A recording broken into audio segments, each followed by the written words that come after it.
One of the strongest tools with spreadsheets is the visualization of data, being able to chart or graph the data that you have. I've got two sets of data here. One is quantitative and one is qualitative. We're going to take a look at the two different styles of charts you can get.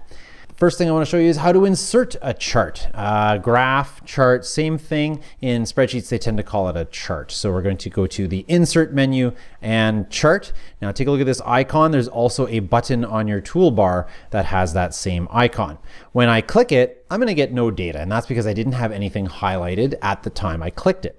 If I wanted to, I could come in here and say, okay, my x-axis is this and my y-axis, but I'm not going to bother doing that. The easiest way to do it is to have your data highlighted. So let's take a look at this time versus altitude of a rocket launch. I've got my data highlighted, and I'll click on Insert Chart, and there it is. The spreadsheet programs are extremely good at picking a suggested chart type. In this case, I've got sort of a soft line chart. But you can also change that. So this menu on the right-hand side shows up whenever you insert a chart. If by accident it gets closed, it's as simple as clicking on the three dots, Edit Chart, or double-clicking on your graph and it'll show back up. You can change the type of graph that you want. Have fun going through these, can actually be a little bit of fun. But recognize the fact that not all data fits the style of chart. I wouldn't use a pie chart for this, for example. Also, it's very good at picking the dependent and independent variables. I've always been shocked as to how good this program is at charting. So here we've got my altitude versus time. If I wanted to, I could change the title. I could change my axes titles. I can even change the size of their fonts, and all of that shows up in the Customize tab. So you've got your Setup tab for the style of chart and where the data comes from, and the Customize chart for all of your formatting desires. And we're going to come back to this Customize tab in just a few minutes. But what if I didn't have my data next to each other? What if I wanted to graph time versus velocity and acceleration? Well, when you highlight your data, what you can do is hold the Control key down on your keyboard. On a Mac, that would be the Command key. And that allows you to create multiple selections of data or ranges of data, and I can insert my chart with that data, and it'll give me a legend with two pieces of information. Now, unfortunately, the numbers are way off. The acceleration numbers are much smaller than the velocity numbers, so we can see we've almost got a flat line there.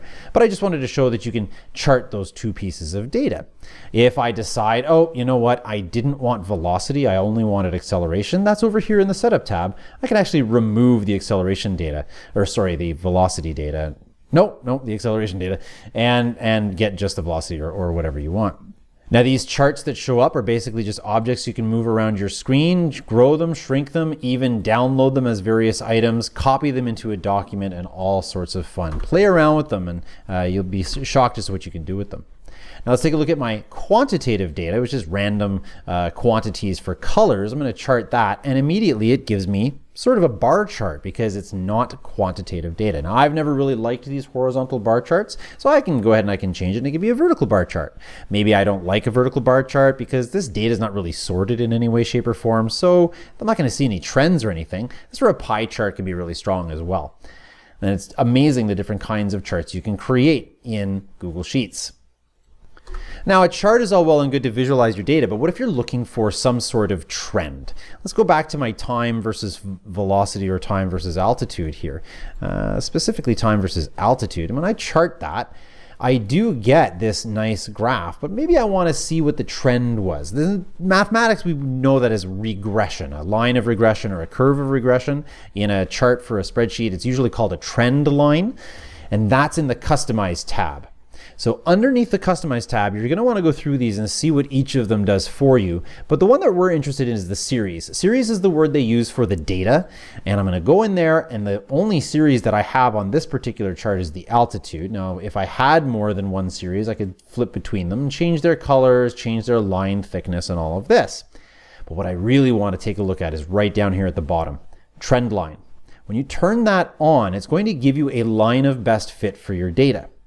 Now this particular graph, maybe a line of best fit is not the best choice. We've got a kind of a weird curve going on here. I just want to show that you can change what style of equation it uses for your regression line or for your trend line. You can choose exponential, polynomial. Oh, polynomial is a pretty good fit. It's a better fit than the other ones, maybe, some might argue. Now with polynomial, you need to understand that polynomial includes quadratic. Quadratic is any polynomial to the power of 2 or degree of 2. So it defaults to a quadratic, but you could go higher. We could do cubics and quartics and all of the fun things that we could do here. Now, typically you'll stick with quadratic. You can change the color of your trend line, the opacity, all of that wonderful stuff. And the more interesting things happen down here under label and R squared. Label allows you to put a custom label or find the equation. So here's the quadratic equation for my curve of best fit of this data. And if I wanted to show the R squared value, I can. And I can see here that this quadratic fits with an R squared value of 0.97. That's pretty darn good. If you don't know what an R squared value is, definitely look it up, ask your teacher. Now this trend line works for all sorts of data. You can't do it for qualitative data, but definitely quantitative. So I could do a chart here for all three. I'll just insert another chart and you can see you can have more than one chart on your spreadsheet. And even though this is a bar chart, I can go over here and I can take a look at a trend line. Now, which trend line? Well, it's applying it to all of the series right now.